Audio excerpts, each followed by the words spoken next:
நம்ம சேனலுக்கு யாராவது புதுசாக இருந்தீங்கன்னா மறக்காமல் சப்ஸ்கிரைப் பண்ணிக்கிட்டு வீடியோ பாருங்கள். இன்றைக்கி நாம் பார்க்க போகிற வீடியோ சின்ன வீடியோ தான். ஆனால் அது கண்டிப்பாக உங்களுக்கு ஒரு விதமான புல்லரிப்பு உண்டாக்கும்னு அதில் சந்தேகமே இல்லை. கடந்த 2005 வருடம் இங்கிலாந்தில் உள்ள பிளைன்மவுத் நகரில் நடந்த ஒரு சம்பவம் தான் இங்கிலாந்து மக்களை ஒரு புரட்டு போட்டுனுச்சு தான் நம்ம சொல்ல முடியும். பிளைன்மவுத் நகரில் இருந்த ஸ்பூனர் ஹவுஸ் இருந்த ஒரு வீட்டையே மியூசியமாக மாற்ற கொஞ்சம் வேலை நடந்துகிட்டு இருந்துச்சு. அப்போ நான் 2005 வருடத்தில் அந்த வீட்டில் வேலை பார்க்க கொஞ்சம் வேலையாட்களை கூப்பிட்டுருந்தாங்க. அவங்களும் அன்றைக்கி விடியற் காலையிலே அந்த வீட்டை அவங்க அடைஞ்சிருக்காங்க.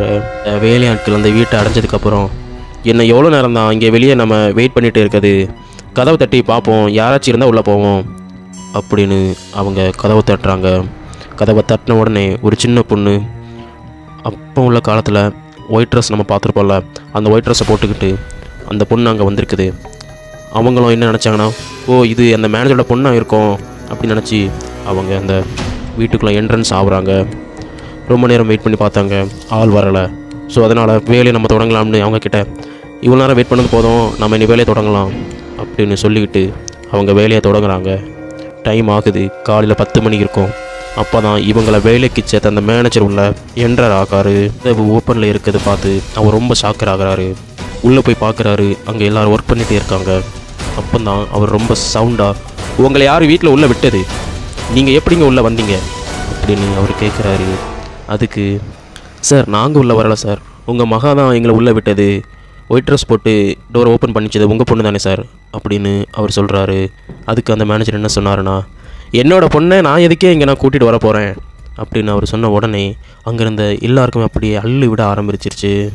அவங்க என்ன சொன்னாங்கன்னா, இல்லை சார், உங்கள் பொண்ணு தான் ஒயிட் ட்ரெஸ் போட்டு வந்து கதவு திறந்துச்சுன்னு நினச்சி நாங்கள் உள்ளே வந்திருந்தோம் அப்படின்னு அவங்க சொல்கிறாங்க. அதுக்கு அந்த மேனேஜர், இல்லை லூஸாடா நீங்கள், கடந்த 50 வருஷமாக இங்கே யாருமே வாழலைன்னு தெரியாதவங்களுக்கு அப்படின்னு சொன்ன உடனே திரும்பியும் அள்ளு விடுது. யாருக்கு? மேனேஜருக்கு அல்ல, அங்கே வேலைக்கு வந்த நபர்களுக்கு பயங்கர அள்ளு விடுது. அவங்க அந்த ஒர்க்கருக்கு அள்ளு விட்ட உடனே அவங்க என்ன பண்ணாங்கன்னா, அவங்க கொண்டு வந்த டூல்ஸ் எல்லாத்தையும் அங்கேயே போட்டுக்கிட்டு அவங்க உயிர் மட்டும் இருந்தால் போதுன்ட்டு அந்த இடத்தை விட்டு அவங்க ஓட ஆரம்பிச்சிட்டாங்க. இவங்க சொல்கிறத கேட்டு அந்த மேனேஜர் என்ன பண்ணாங்கன்னா, அந்த ரூம் ஃபுல்லாக சர்ச் பண்ணி பார்த்துருக்குறாரு. ஆனால் அவங்க சொன்ன மாதிரி எந்த சிறியுமே அங்கே இல்லை. அப்படிங்கிறது தான் வித்தியாசமாக இருந்துக்குது. அப்படின்னா அந்த வீட்டின் கதவை திறந்த அந்த சிறுமி யார்? அந்த சிறுமிக்கும் இந்த வீட்டிற்கும் என்ன சம்பந்தம்?